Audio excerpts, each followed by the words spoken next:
नमस्कार दोस्तों, मेरे चैनल कहानी गुंज में आपका स्वागत है।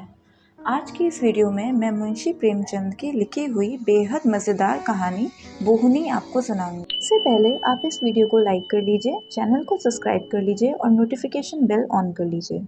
उस दिन जब मेरे मकान के सामने सड़क की दूसरी तरफ एक पान की दुकान खुली तो मैं बाग बाग हो उठा। इधर एक फरलांग तक पान की कोई दुकान न थी और मुझको सड़क के मोड़ तक कई चक्कर करने पड़ते थे। कभी वहाँ कई कई मिनट तक दुकान के सामने खड़ा रहना पड़ता था। चौराहा है, ग्राहकों की हर दम भीड़ रहती है। यह इंतज़ार मुझको बहुत बुरा लगता था। पान की लत मुझे कब पड़ी और कैसे पड़ी यह तो अब याद नहीं आता, लेकिन अगर कोई बना बनाकर गिलौरियाँ देता जाए तो शायद मैं कभी इनकार न करूं। आमदनी का बड़ा हिस्सा नहीं तो छोटा हिस्सा ज़रूर पान की भेंट चढ़ जाता है। कई बार इरादा किया कि पानदान खरीद लूं, लेकिन पानदान खरीदना कोई खाला जी का घर नहीं और फिर मेरे लिए तो हाथी खरीदने से कोई कम नहीं। और मान लो जान पर खेलकर एक बार खरीद लूं तो पानदान कोई परी की थैला तो नहीं कि इधर इच्छा हुई और गिलौरियाँ निकल पड़ी। बाजार से पान लाना, दिन में 5 बार फेरना, पानी से तर करना, सड़े हुए टुकड़ों को तराश कर अलग करना, क्या कोई आसान काम है? मैंने बड़े घरों की औरतों को हमेशा पानदान की देखभाल और प्रबंध करने में ही व्यस्त पाया है। इतना सर दर्द उठाने की क्षमता होती तो आज मैं भी आदमी होता। और अगर किसी तरह यह मुश्किल भी हल हो जाए तो सुपारी कौन काटे? यहाँ तो सरौते की सूरत देखते ही कंपकंपी छूटने लगती है। जब कभी ऐसी ही कोई ज़रूरत आ पड़ी जिसे टाला नहीं जा सकता तो सिर पर बट्टे तोड़ लिया करता हूँ, लेकिन सरौते से काम लूँ यह गैर मुमकिन। मुझे तो किसी को सुपारी काटते देखकर उतना ही आश्चर्य होता है जितना किसी को तलवार की धार पर नाचते देखकर। और मान लो यह मामला भी किसी तरह हल हो जाए तो आखिरी मंजिल कौन फतह करे? कत्था और चूना बराबर लगाना क्या कोई आसान काम है? कम से कम मुझे तो उसका ढंग नहीं आता। जब इस मामले में वे लोग रोज़ गलतियां करते हैं तो इस कला में दक्ष है तो मैं भला किस खेत की मूली हूँ? तमोली ने अगर चूना ज़्यादा कर दिया या कत्था और ले लिया, उस पर उसे एक डंट भी बताई, आंसू पूछ गए। मुसीबत का सामना तो उस वक्त हो जाता है जब किसी दोस्त के घर जाएं। पान अंदर से आई तो इसके सिवाय कि जानबूझकर मक्खी निकले, समझबूझकर जहर का घूंट गले से नीचे उतारे और चारा ही क्या है, शिकायत नहीं कर सकते। सभ्यता बाधक होती है। कभी कभी पान मुंह में डालते ही ऐसा मालूम होता है कि जीभ पर कोई चिंगारी पड़ गई। गले से लेकर छाती तक किसी ने पारा गर्म करके उड़ेल दिया, मगर घुटकर रह जाना पड़ता है। अंदाजे में इस हद तक गलती हो जाए यह तो समझ में आने वाली बात नहीं। मैं लाख अनाड़ी हूँ, लेकिन कभी इतना ज़्यादा चूना नहीं डालता। हाँ, 2-4 छाले पड़ जाते हैं तो मैं समझता हूँ यही अंतःपुर के कोप की अभिव्यक्ति है। आखिर वह आपकी ज़्यादतियों का प्रोटेस्ट क्यों करें? खामोश बॉयकॉट से आप राज़ी नहीं होते, दूसरा कोई हथियार उनके हाथ में है नहीं। भवों की कमान और बरौनियों का नेजा और मुस्कुराहट का तीर उस वक्त बिल्कुल कोई असर नहीं करते जब आप आंखें लाल किए, आस्तीनें समेटे इसलिए आसमान पर सर उठा लेते हैं कि नाश्ता और पहले क्यों नहीं तैयार हुआ। जब सालन में नमक और पान में चूना ज़्यादा कर देने के सिवाय बदला लेने का उनके हाथ में और क्या ही साधन रह जाता है। खैर, 3-4 दिन के बाद एक दिन मैं सुबह के वक्त तंबुलिन की दुकान पर गया तो उसने मेरी फरमाइश पूरी करने में ज़्यादा मुस्तैदी ना दिखलाई। 1 मिनट तक तो पान फेरती रही, फिर अंदर चली गई और कोई मसाला लिए हुए निकली। मैं दिल में खुश हुआ कि आज बड़े विधि पूर्वक गिलौरियाँ बना रही है, मगर अब भी वह सड़क की ओर प्रतीक्षा की आंखों से ताक रही थी कि जैसे दुकान के सामने कोई ग्राहक ही नहीं, और ग्राहक भी कैसा, तो उसका पड़ोसी है और दिन में 20 ही बार आता है। तब तो मैंने ज़रा झुंझला कर कहा, मैं कितनी देर से खड़ा हूँ, कुछ इसकी भी खबर है? तंबोलन ने क्षमा याचना के स्वर में कहा, हाँ बाबूजी, आपको देर तो बहुत हुई, लेकिन 1 मिनट और ठहर जाइए। बुरा ना मानिएगा बाबूजी, आपके हाथ की बोहनी अच्छी नहीं है। कल आपकी बोहनी हुई थी, दिन में कुल 6 आने की बिक्री हुई। परसों भी आप ही की बोनी हुई थी, 8 आने के पैसे दुकान में आए थे। इससे पहले 2 दिन पंडित जी की बोनी हुई थी, दोपहर तक 2.5 रुपये आ गए थे। कभी किसी का हाथ अच्छा नहीं होता बाबूजी। मुझे गोली सी लगी, मुझे अपने भाग्यशाली होने का कोई दावा नहीं है। मुझसे ज़्यादा अभागे दुनिया में नहीं होंगे। इस साम्राज्य का अगर मैं बादशाह नहीं तो कोई ऊंचा मनसबदार ज़रूर हूँ, लेकिन यह मैं कभी गवारा नहीं कर सकता कि नहूसत का दाग बर्दाश्त कर लूँ। कोई मुझसे बोहनी ना कराए, लोग सुबह को मेरा मुंह देखना अपशगुन समझे, यह तो घोर कलंक की बात है। मैंने पान तो ले लिया, लेकिन दिल में पक्का इरादा कर लिया कि इस नहूसत के दाग को मिटाकर ही छोड़ूंगा। अभी अपने कमरे में आकर बैठा ही था कि मेरे एक दोस्त आ गए। बाजार साग भाजी लेने जा रहे थे। मैंने उनसे अपनी तंबोलिन की खूब तारीफ की। वह महाशय ज़रा सौंदर्य प्रेमी थे और मजाकिया भी। मेरी ओर शरारत भरी नज़रों से देखकर बोले, इस वक्त तो भाई मेरे पास पैसे नहीं हैं और ना अभी पानों की ज़रूरत ही है। मैंने कहा, पैसे मुझसे ले लो। हाँ, यह मंजूर है, मगर कभी तकाजा मत करना। यह तो टेढ़ी खीर है। तो क्या मुफ्त में किसी की आंख में चढ़ना चाहते हो? मजबूर होकर उन हजरत को एक ढोली पान के दाम दिए।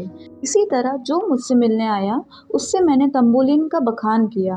दोस्तों ने मेरी खूब हंसी उड़ाई, मुझ पर खूब फबतियाँ कसी। मुझे छिपे रुस्तम, भगत जी और न जाने क्या क्या नाम दिए गए, लेकिन मैंने सारी आफतें हंस कर टाली। यह दाग मिटाने की मुझे धुन सवार हो गई। दूसरे दिन जब मैं तंबोलिन की दुकान पर गया तो उसने फौरन पान बनाए और मुझे देती हुई बोली, बाबूजी, कल तो आपकी बोहनी बहुत अच्छी हुई। कोई 3.5 रुपए आए। अब रोज बोहनी करा दिया करो। 3-4 दिन लगातार मैंने दोस्तों से सिफारिशें की, तंबोलिन की स्तुति गाई और अपनी गिरह में पैसे खर्च करके सुर्खरुई हासिल की। लेकिन इतने ही दिनों में मेरे खजाने में इतनी कमी हो गई कि खटकने लगी। यह स्वांग अब ज़्यादा दिनों तक ना चल सकता था, इसलिए मैंने इरादा कर लिया कि कुछ दिनों उसकी दुकान से पान लेना छोड़ दूं। जब मेरी बोनी ना होगी तो मुझे उसकी बिक्री की ही क्या फिक्र होगी। दूसरे दिन हाथ मुंह धोकर मैंने एक इलायची खा ली और अपने काम पर लग गया। लेकिन मुश्किल से आधा घंटा बीता हो कि किसी की आहट मिली।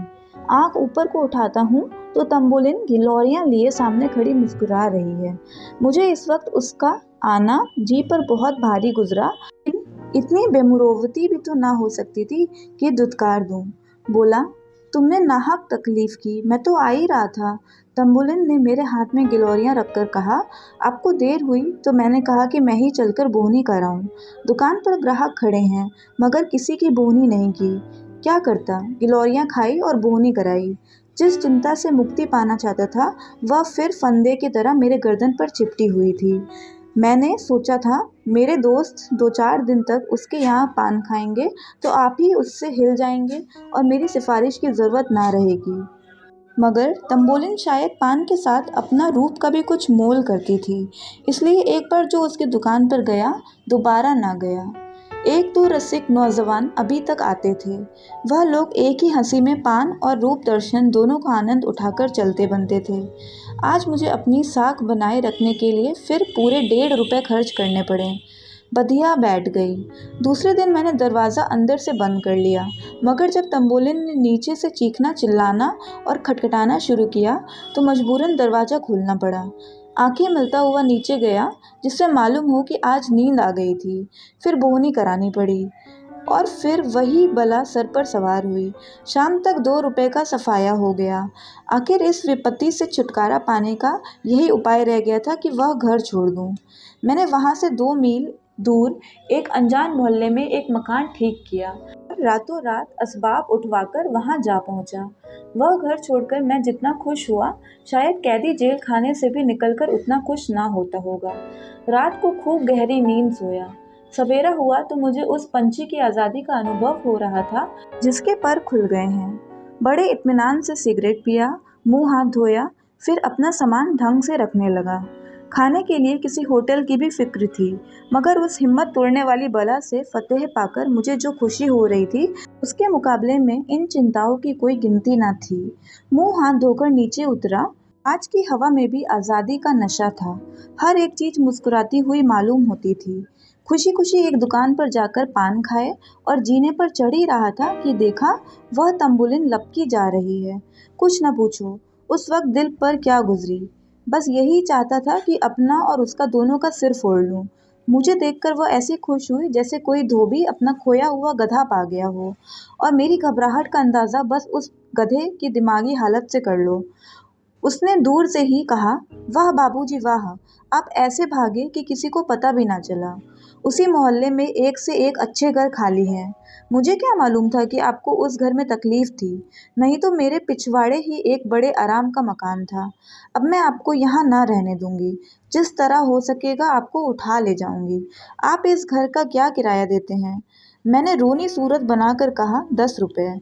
मैंने सोचा था कि किराया इतना कम बताऊं जिसमें यह दलील उसके हाथ से निकल जाए। इस घर का किराया 20 रुपये है। 10 रुपये में तो शायद मरने की भी जगह ना मिले। मगर तंबोलिन पर इस चकमे का कोई असर ना हुआ। बोली, इस जरा से घर के लिए 10 रुपये? आप 8 ही दीजिएगा, और घर इससे अच्छा ना हो तो जब भी आप चाहे छोड़ दीजिएगा। चलिए, मैं उसी घर की कुंजी लेती आई हूँ, इसी वक्त आपको दिखा दूँ। मैंने त्योरी चढ़ाते हुए कहा, आज ही तो इस घर में आया हूँ, आज ही छोड़ कैसे सकता हूँ? पेशगी किराया दे चुका हूँ। तंबोलिन ने बड़ी लुभावनी मुस्कुराहट के साथ कहा, 10 ही रुपये तो दिए हैं। आपके लिए 10 रुपये कौन सी बड़ी बात है? यही समझ लीजिएगा कि आप ना चलें तो मैं उजड़ जाऊंगी। ऐसी अच्छी बोनी वहाँ किसी और ने नहीं की है। आप नहीं चलेंगे तो मैं ही अपनी दुकान यहाँ उठा लाऊंगी। मेरा दिल बैठ गया। यह अच्छी मुसीबत गले पड़ी। कहीं सचमुच चुड़ैल अपनी दुकान ना उठा लाए। मेरे जी में तो आया कि एक फटकार लगाऊं, पर जबान पर इतनी बेमुरौवत ना हो सकी। बोला, मेरा कुछ ठीक नहीं है, कब तक रहूं कब तक ना रहूं, आज ही तबादला हो जाए तो भागना पड़े। तुम ना इधर की रहो ना उधर की। उसने हसरत उसने हसरत भरे लहजे में कहा, आप चली जाएंगी तो मैं भी चली जाऊंगी। अभी आज तो आप जाते नहीं, मेरा कुछ ठीक नहीं है, तो मैं रोज़ यहाँ आकर बोनी करा लिया करूँगी। इतनी दूर रोज़ आओगी? हाँ, चली आऊँगी, 2-3 मील ही तो है। आपके हाथ की बोहनी हो जाएगी। यह लीजिए, गिलौरियाँ लाई हूँ, बोहनी तो करा दीजिए। मैंने गिलौरियाँ ली, पैसे दिए और कुछ गश की सी हालत में ऊपर जाकर चारपाई पर लेट गया। अब मेरी अक्ल कुछ काम नहीं करती कि इन मुसीबतों से क्या ही करके गला छुड़ाऊं। तब से इसी फिक्र में पड़ा हुआ हूँ। कोई भागने की राह नजर नहीं आती। सुर्खरुई भी रहना चाहता हूँ, बेमुरौवती भी नहीं करना चाहता, और इस मुसीबत से छुटकारा भी पाना चाहता हूँ। अगर कोई साहब मेरी इस करुण स्थिति पर मुझे ऐसा कोई उपाय बतला दे तो जीवन भर उसका कृतज्ञ रहूँगा। तो दोस्तों, ये थी मुंशी प्रेमचंद की बेहद मज़ेदार कहानी बोहनी। अगर आपको ये वीडियो अच्छी लगी तो प्लीज़ मेरी वीडियो को लाइक करिए, चैनल को सब्सक्राइब करिए और नोटिफिकेशन बेल ऑन कर लीजिए। शुक्रिया।